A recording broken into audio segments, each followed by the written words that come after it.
चलो फिर ढूंढ लेते हैं उसी नादान बचपन को।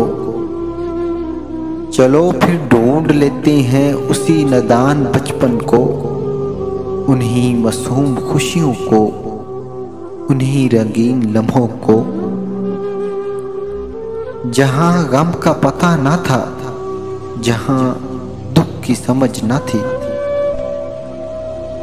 जहां बस मुस्कुराहट थी, बहारें ही बहारें थी।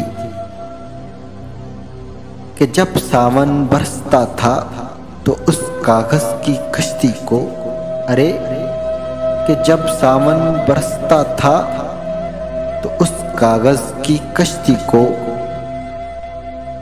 बनाना और फिर डुबो देना बहुत अच्छा सा लगता था।